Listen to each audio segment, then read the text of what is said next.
way of knowing how to get through the mountains. When Clark found out about what had happened, he must have been conflicted. After all, he had promised to respond to this kind of threat, but he had all these civilians to take care of.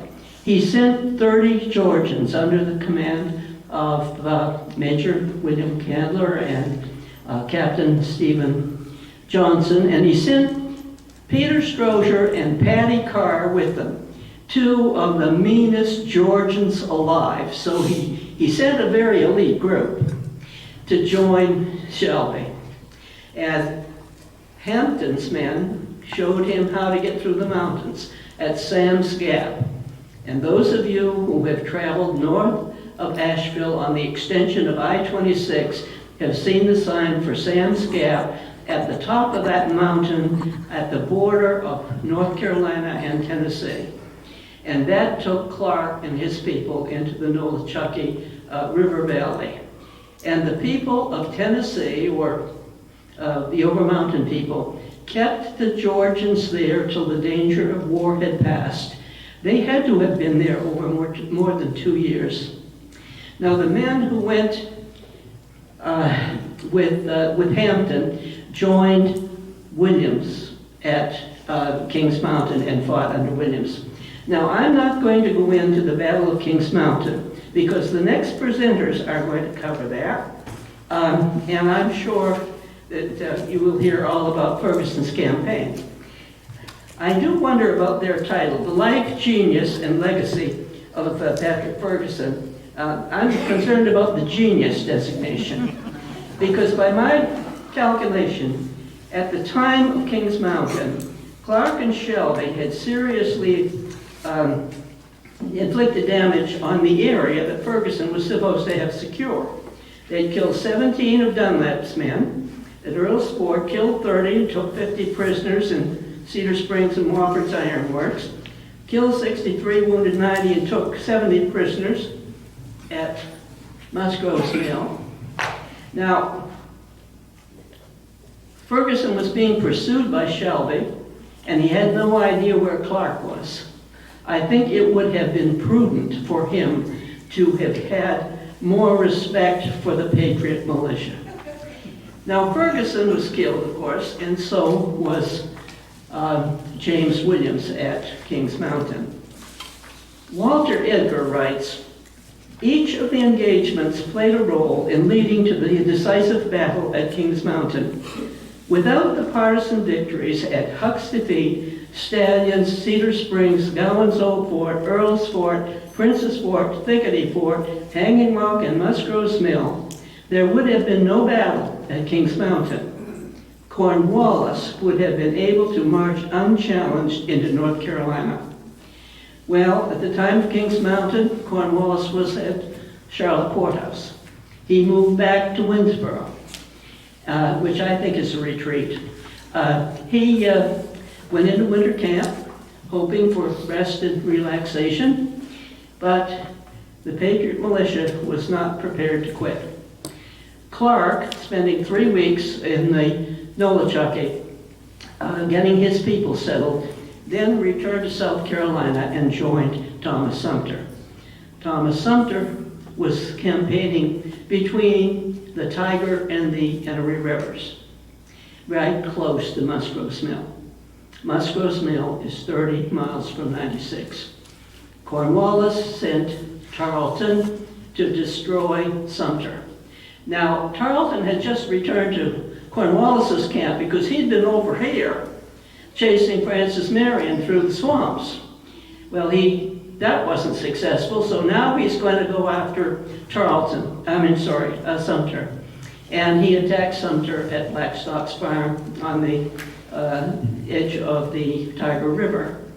And in doing so, lost 97 of his men from the British Legion and the 71st Highlanders, which was a terrible loss for him.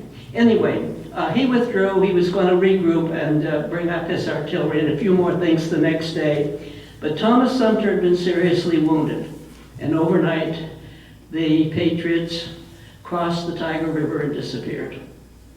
Now, Clark moved close to the Georgia border, and on the 13th of December, he was attacked and overrun by troops from 96. Now, in that encounter, 8 Georgians were killed. Elijah Clark took a chest wound, a shot to the chest, and James McCall, who was with him, was also wounded. But the men were able to get them off the battlefield.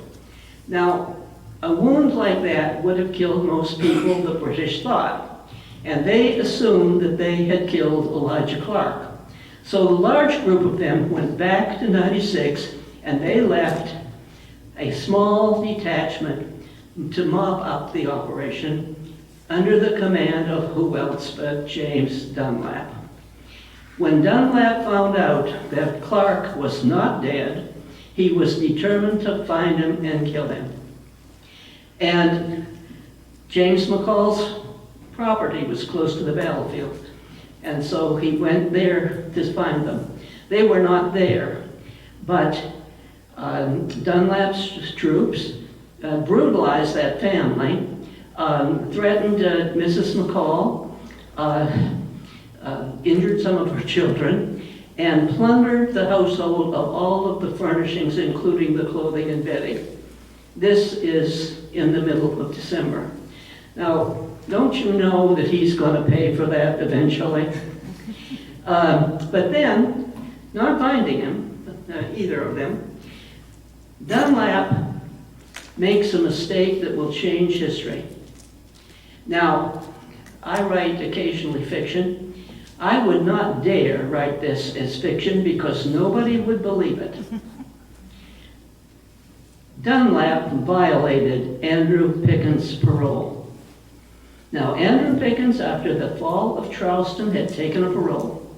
And you heard Carl yesterday talk about the conditions.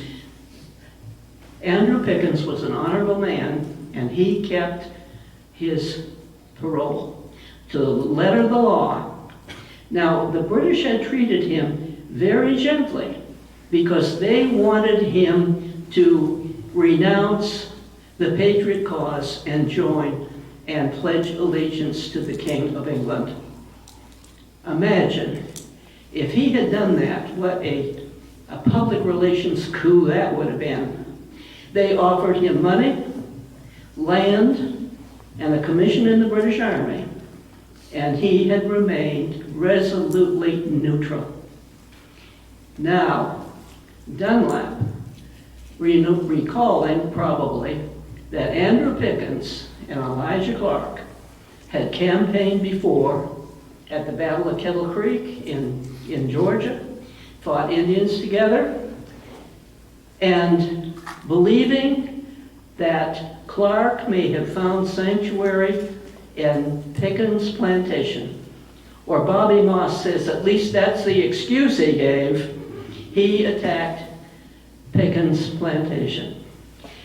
Destroyed property, plundered goods, threatened the family, and Pickens was not there. But when he returned, an angry Andrew Pickens reported to the British officer who was his handler, sort of, and said something to the effect, "I have kept my word. The British have not kept theirs. My parole is null and void." He would go back to the fight with a halter around his neck. If the British caught him in arms, he would be hanged. Now, at this point in time, Nathaniel Greene has taken command of the Southern Army and has sent Daniel Morgan out to the west to spirit up the troops and annoy the enemy. And he expects Thomas Sumter's militia to provide support. Now, Thomas Sumter is still not able to take the field because his injuries were very serious, but he wouldn't let his men take orders from anyone but himself. And so they did not fall out to provide support for Daniel Morgan. Some local militia groups did, and he had a little bit of security. On Christmas Day, Andrew Pickens, with his Long Cane Militia, a recovered James McCall and South Carolina troopers, arrived at Morgan's camp at Grindle Shoals and offered their services. And it was greatly accepted. Andrew Pickens left that camp and to call out militia. And James McCall stayed, and his mounted became the eyes and ears of William Washington, because McCall knew every inch of the backcountry. And on the 30th of December, McCall and Washington attacked the Tories at Hammond's store, killing or wounding 150 of them, scattering the rest without a single Patriot casualty. They then moved down to Fort Williams. Now that was the palisaded home of Colonel Williams, now deceased.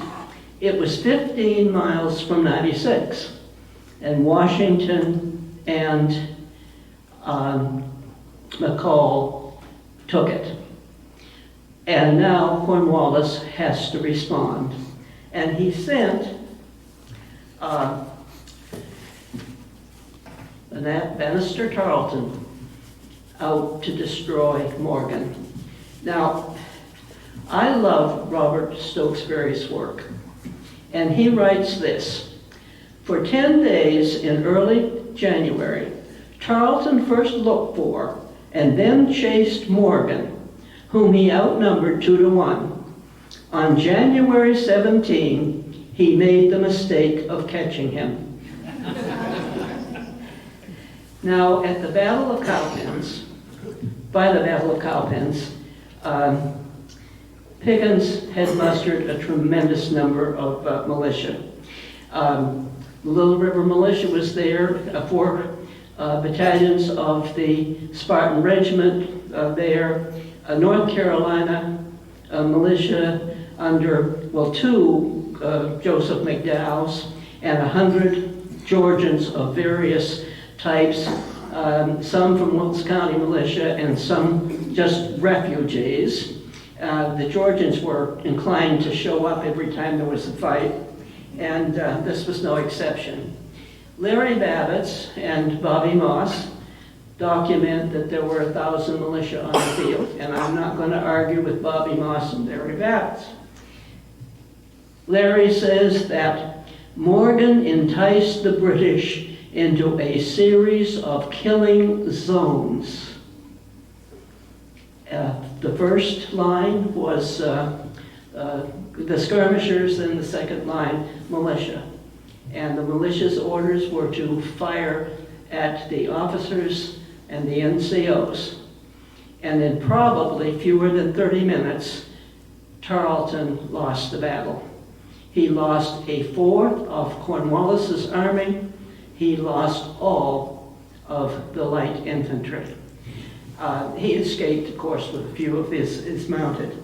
Now, it was a decisive victory, and it was the beginning of the end for the British in South Carolina.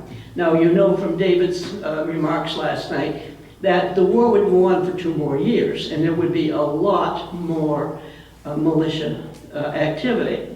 In those 2 years, for about 8 months, Thomas Sumter was in the field, and then he got in a snit and resigned.